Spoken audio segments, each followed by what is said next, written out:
Hello friends, अस्सलाम वालेकुम। My YouTube channel पर आपका स्वागत है और एक न्यू टिप्स के साथ फिर मैं आई हूँ। और ये न्यू टिप्स मेरी होगी अपने परिवार को बाहर के खाने से बचाने की। तो हमें अपने परिवार को कैसे स्वस्थ रखना है, हेल्दी रखना है, अपने आप को किस तरह फिट रखना है, बाहर के खानों से किस तरह बचाना है। तो चलिए मैं बताती हूँ बाहर के खाने कितने ख़राब होते हैं, बीमारियाँ लगाती हैं। तो आप कभी भी जैसा आपका मन नहीं है पकाने का और हमारा एक दिन पहले का खाना रखा हुआ है तो उसको ताज़ी करके कैसे बनाना है।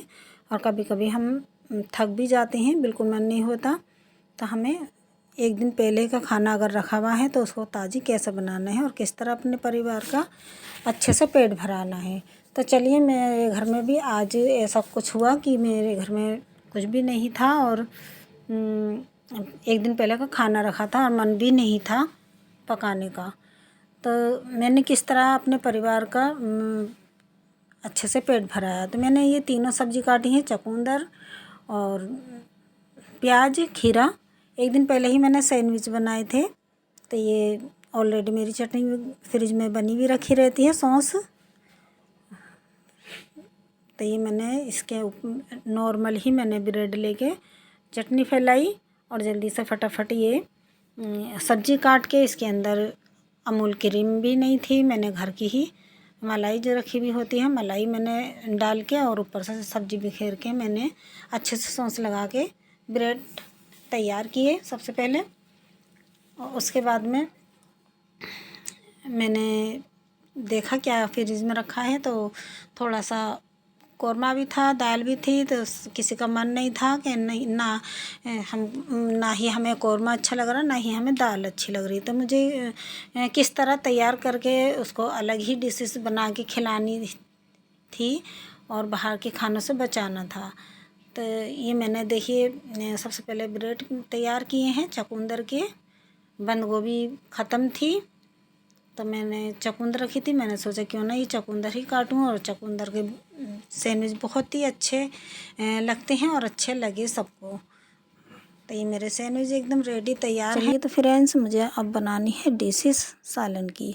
मेरा कौरमा और दाल किसी को भी पसंद नहीं था, तो ये मैंने दोनों चीज़ें फटाफट से दोनों मिक्स की और एक बॉईल लिया। 1 मिनट सेकंड में बॉईल आ गया और मैंने हरी मिर्च, हरा धनिया कट करके एकदम उर्द गोश्त की डिशेस बनाई। तो ये मैंने हरी मिर्च का अचार और नींबू का अचार, शक्कर और शुद्ध घी, थोड़ी सी घर की दही रखी थी जमी हुई, वो तैयार की है। तो ये मेरे चावल थोड़े से मैंने नमक डाल के बॉईल किए थे। अब मेरी देखिए बन गई ना डिशेस एकदम स्वादिष्ट। और नया नाम हो गया इसका डिशेस का उर्द चावल। तो उर्द चावल बॉईल किए हुए चावल ही चलते हैं उर्द गोश्त के साथ। और मैं ऊपर से देखिए मैंने हरी धनिया की पत्तियां डाल दी हैं। तो ये एकदम ताज़ी और स्वाद बदला हुई डिश मेरी रेडी तैयार हो गई है बिना कुछ करे हुए। तो आप भी फ्रेंड्स अपने परिवार का ख्याल रखें और बाहर के खानों से बचाएं। तो देखिए मैंने एकदम घर का एक दिन पहले का खाना कोई बुरा नहीं होता और बाहर के खानों से लाख गुना अच्छा। चलिए तो फ्रेंड्स मेरी इस टिप्स को फॉलो कीजिए और जैसे भी आपका कभी भी खाना बचे और आपका बिल्कुल मन नहीं है बनाने का या आपका एक दिन पहले का खाना बचा हुआ है तो अपने परिवार के आगे किस तरह दस्तरखान पे लगाना है इसी तरह आप लगाएं और अपने परिवार को बाहर खाने से बचाएं। अपने परिवार का ख्याल रखें और फिट रहें, हेल्दी रहें। तो चलिए दूसरी रेसिपी के साथ फिर मैं आती हूँ। जब तक के लिए दुआ खैर में याद रखना। अल्लाह हाफिज़।